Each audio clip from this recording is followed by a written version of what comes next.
డబ్బు, అనారోగ్యం, ఉద్యోగం, వ్యాపారం, అప్పులతో బాధపడుతున్నారా? మీకోసమే లాంచ్ యువర్ ఫ్యూచర్ ప్రోగ్రామ్. నమస్తే, welcome back to Suman TV. నేను మీ సంజయ్. ఈ రోజు మనతో పాటు ఉన్నారు AMFI registered mutual fund distributor Srinivas Reddy గారు. ఆయనతో మాట్లాడి కొన్ని విషయాలు తెలుసుకుందాం. నమస్తే సార్. నమస్తే సంజయ్. సార్, మనం ఇప్పుడు ఏ లోన్ తీసుకోవాలన్నా సంథింగ్ ఏదన్నా లోన్కి పర్సనల్ లోన్ కానీ సంథింగ్ ఏదైనా అప్లై చేసుకోవాలంటే క్రెడిట్ స్కోర్ కావాలి. సిబిల్ స్కోర్ కానీ క్రెడిట్ స్కోర్ కానీ. అసలు ఈ క్రెడిట్ స్కోర్ అనేది ఎలా వర్క్ చేస్తుంది అంటే అది పెరగడం తగ్గడం అంటారు, సంథింగ్ పాయింట్స్ అంటుంటారు. 700 పాయింట్స్ ఉన్నాయని ఒకరు అంటారు, 650 పాయింట్స్ ఉన్నాయని అంటారు. అసలు ఇది క్రెడిట్ స్కోర్ వల్ల బెనిఫిట్స్ ఏంటి, దానివల్ల నష్టాలు ఏంటంటారు? అండ్ రీసెంట్గా పార్లమెంట్ మీటింగ్లో కూడా దీని గురించి ప్రస్తావన వచ్చింది. అసలు ఆ ప్రస్తావన ఏంటంటారు? 3-4 క్వశ్చన్లు కడిగి ఒకేసారి అడిగేసాం, అన్నీ మిక్స్ చేసి. యాక్చువల్గా క్రెడిట్ స్కోర్ని ఎందుకు అప్లై చేస్తున్నాయి అనే దానికంటే ఎవరు ఈ క్రెడిట్ ఏజెన్సీలు? ఇండియాలో ఒక 4 క్రెడిట్ ఏజెన్సీలు ఉన్నాయి. సిబిల్ అని ఒక క్రెడిట్ ఏజెన్సీ, ఎక్స్పీరియన్ అని ఒక క్రెడిట్ ఏజెన్సీ, ఈక్విఫాక్స్, సిఆర్ఐఎఫ్ అని ఇంకా 2. అంటే సార్ ఇప్పటి వరకు ఇవన్నీ కూడా ఏం చేస్తాయంటే భారతదేశంలో ఉన్న ప్రతి ఒక్కరి ఫైనాన్షియల్స్గా వీళ్ళు ఏ ట్రాన్సాక్షన్ చేస్తున్నారో కీప్గా అబ్జర్వ్ చేస్తూ ఉంటాయి. వీడు ఎక్కడ లోన్ తీసుకున్నాడు, ఎక్కడ రీపేమెంట్ చేస్తున్నాడు, ఎక్కడ లోన్కి అప్లై చేశాడు, ఎక్కడ డిఫాల్ట్ అయ్యాడు, ఇవన్నీ కూడా అబ్జర్వ్ చేస్తూ ఉంటాయి. అంటే నీ చరిత్ర, నువ్వు ఫైనాన్షియల్గా ఎక్కడెక్కడ రూపాయి ఇన్వెస్ట్ చేస్తున్నావు, ఎక్కడెక్కడ రూపాయి లోన్ తీసుకున్నావు, ప్రతి ట్రాన్సాక్షన్ వీళ్ళు అబ్జర్వ్ చేస్తూ ఉంటారు. వీళ్ళకి ఈ డేటా ఎక్కడి నుంచి వస్తుంది? వీళ్ళకి ఈ డేటా అంతా కూడా ప్రతి బ్యాంకు లేదా ఎన్బిఎఫ్సి, నీ దగ్గర లోన్ తీసుకున్న వాళ్ళ డేటా, నీ దగ్గర పర్సనల్ లోన్ తీసుకున్న వాళ్ళ డేటా, నీ దగ్గర వెహికల్ లోన్ తీసుకున్న వాళ్ళ డేటా, లేదా నీ దగ్గర క్రెడిట్ కార్డు తీసుకున్న వాళ్ళ డేటా, లేదా ఇవాళ యాప్స్లో వచ్చే లోన్ యాప్స్ నుంచి తీసుకున్న ప్రతి డేటాని కూడా వీళ్ళు అప్ టు డేటెడ్గా ఏజెన్సీస్కి ఫార్వర్డ్ చేస్తూ ఉంటారు.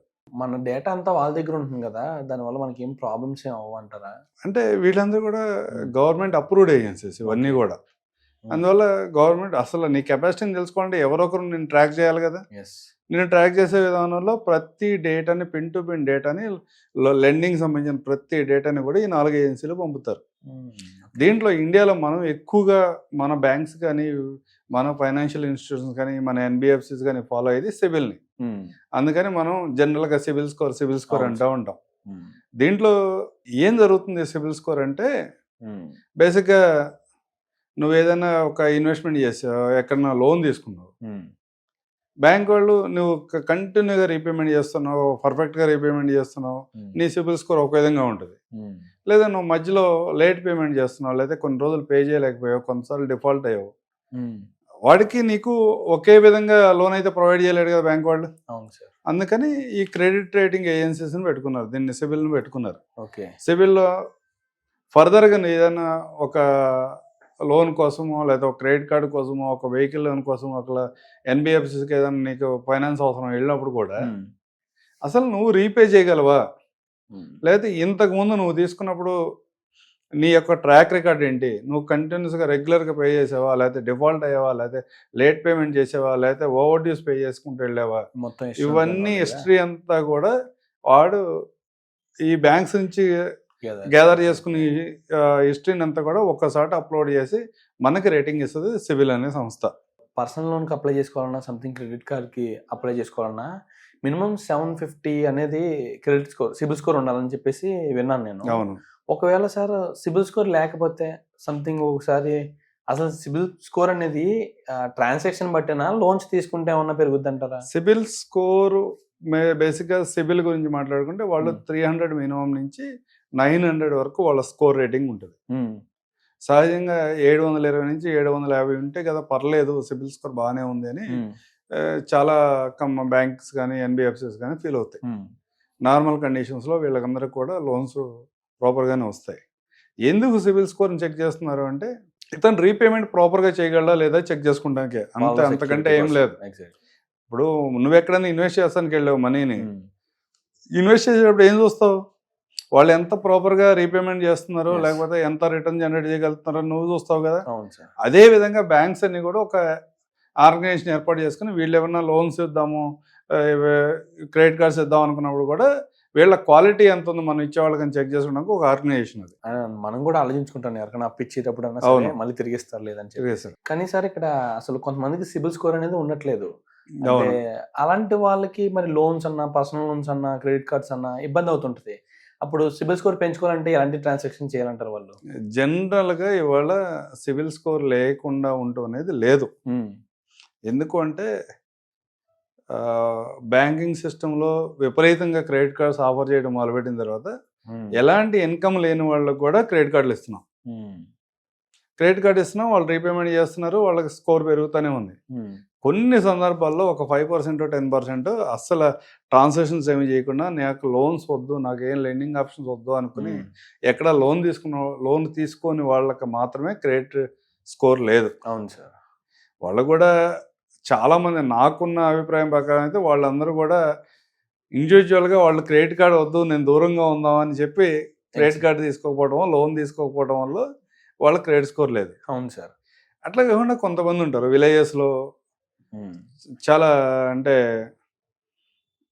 ఈ అఫీషియల్ ఇన్కమ్ లేకుండా అన్ఆర్గనైజ్డ్ సెక్టర్లో పనిచేసేవాళ్ళు, లేకపోతే స్టూడెంట్స్ 18 years అబోవ్ వచ్చి స్టూడెంట్స్గా ఉన్నవాళ్ళు, వాళ్ళకి ఏదైనా చిన్న చిన్న లోన్స్ కావాలన్నా రావు, క్రెడిట్ కార్డ్స్ ఇష్యూ కావు. అలాంటి వాళ్ళకి క్రెడిట్ స్కోర్ అనేది ఉండదు. అలాంటి వాళ్ళకి కూడా ఇవాళ చాలా బ్యాంక్స్ క్రెడిట్ కార్డు ఎఫ్డి అగైనెస్ట్గా క్రెడిట్ కార్డులు ప్రొవైడ్ చేస్తూ ఉన్నాయి. సపోజ్ నువ్వు ఏదైనా ఒక 10,000 రూపాయల నుంచి, ఒక బ్యాంక్ అయితే 5,000 కూడా నుంచి కూడా స్టార్ట్ చేసింది. 5,000 రూపాయలు ఎఫ్డి చేసి ఆన్లైన్లోనే క్రెడిట్ కార్డు కూడా అప్లై చేసుకోవచ్చు. ఒక 90% నువ్వు ఏదైతే ఎఫ్డి చేసావో దానికన్నా 90% లిమిట్తో, అంటే ఒక 10,000 రూపాయలు ఎఫ్డి చేస్తే కనుక 9,000 రూపాయలతో, 5,000 ఎఫ్డి చేస్తే 4,500కి నీ క్రెడిట్ కార్డుని ఆఫర్ చేసే బ్యాంక్స్ కూడా ఈరోజు ఉన్నాయి మార్కెట్లో. Okay sir. ఇప్పుడు అంటే ఎఫ్డి అనేది కామన్ అంటారు సార్. ఇప్పుడు అంటే అసలు ఎవరికి క్రెడిట్ స్కోర్ లేదు, నీకేది శాలరీ ఇన్కమ్ కూడా లేదు, లేనప్పుడు ఏ బ్యాంక్ కూడా నీ దగ్గరకు వచ్చి నీ క్రెడిట్ కార్డు ఇస్తాను నీ దగ్గరికి రావు. ఒకవేళ శాలరీ అకౌంట్ ఉంటే, శాలరీ ఇన్కమ్ ఉంటే సార్, శాలరీ ఇన్కమ్ ఉంటే ఆటోమేటిక్గా బ్యాంక్సే వస్తున్నాయి కానీ నీ దగ్గరికి, నీ క్రెడిట్ కార్డు ఇస్తా, అది ఇస్తా, ఇది ఇస్తా అని. ఇన్కమ్ ఉంటే 100% వాళ్ళే పరిగెత్తుకు వస్తున్నారు నీ దగ్గరికి. ఇన్కమ్ లేకపోతే అన్ఆర్గనైజ్డ్ సెక్టర్లో పనిచేస్తారు, వాళ్ళకి అఫీషియల్గా బ్యాంక్ అకౌంట్లో పెద్దగా ట్రాన్సాక్షన్స్ ఏమి ఉండవు. అలాంటి వాళ్ళకి మాత్రమే క్రెడిట్ స్కోర్స్ లేవు, వాళ్ళ క్రెడిట్ రేటింగ్ లేదు.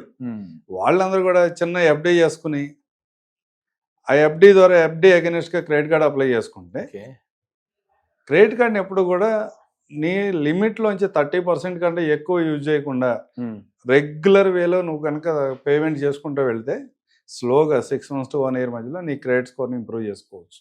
క్రెడిట్ కార్డు యూజ్ చేయకపోయినా సిబిల్ స్కోర్ పడిపోతుంది అని చెప్పేసి ఒక మాట ఉన్నది, నిజం అంటారా అబద్ధం అంటారా? క్రెడిట్ కార్డు యూజ్ చేయకపోతే నీకు క్రెడిట్ స్కోర్ పట్టడం అన్నది ఏం లేదు. క్రెడిట్ కార్డు లిమిట్ని ఓవర్గా యూజ్ చేస్తే కూడా నీ క్రెడిట్ స్కోర్ తగ్గిపోతూ ఉంటుంది. సపోజ్ నీ దగ్గర ఒక 1,00,000 రూపాయల లిమిట్తో కార్డు ఉంది, నువ్వు రెగ్యులర్గా 1,00,000 రూపాయలు యూజ్ చేస్తున్నావు, మళ్ళీ ఎగ్జాక్ట్గా టైంకి పేమెంట్ చేసేస్తున్నావు అన్నా కానీ నీ క్రెడిట్ స్కోర్ స్లోగా తగ్గిపోతూ ఉంటుంది. ఎందుకంటే ఒకవేళ మ్యాక్సిమం లిమిట్ యూజ్ చేసుకుంటున్నావు, అలా కాకుండా నీ 30% లోపే నీ యూటిలైజేషన్ ఉందనుకో, అక్కడ నీ క్రెడిట్ స్కోర్ స్లోగా ఇంక్రీజ్ అవుతూ ఉంటుంది. ఈ మధ్య ఒకటి విన్నాను, క్రెడిట్ సబ్స్క్రిప్షన్ ప్లాన్ అని చెప్పేసి. అదేంటి సార్ ఆ ప్లాన్ అంటే ఏంటి అసలు? సంథింగ్ అది ఎలా ఉపయోగపడుతుంది అంటారు? నేను గమనించింది ఏంటంటే 1 monthకి 550 అండ్ సంథింగ్ 6 monthsకి 800 అలాగా విన్నాను నేను. అసలు ఈ ప్లాన్ ఏంటి సార్? సబ్స్క్రిప్షన్ ప్లాన్ ఏం లేదు. గవర్నమెంట్స్ నీ దగ్గర నుంచి మనీ కలెక్ట్ చేయాలి, ప్రైవేట్ ఆర్గనైజేషన్ కూడా నీ దగ్గర నుంచి మనీ కలెక్ట్ చేయాలి. మనీ కలెక్ట్ చేయడానికి రకరకాల ఆప్షన్స్. అంటే నేను ఫీల్ అయ్యేదైతే ఇదే.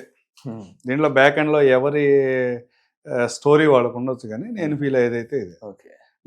ఏం జరుగుతుందంటే, ఇందాక స్టార్టింగ్లో నువ్వు క్వశ్చన్ అడిగావు,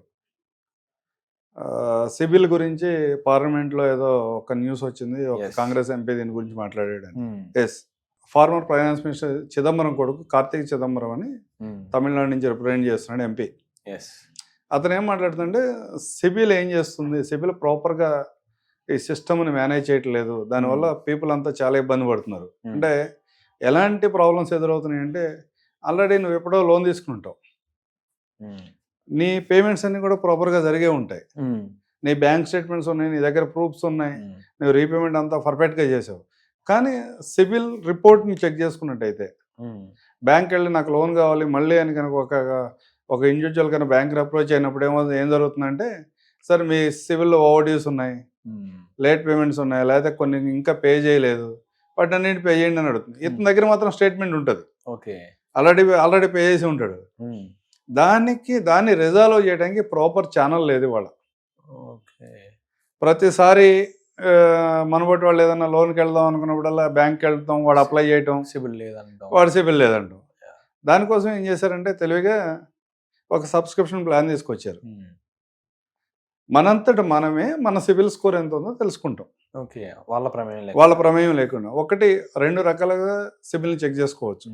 ఒకటి మనంతటికి మనం చెక్ చేస్తాం.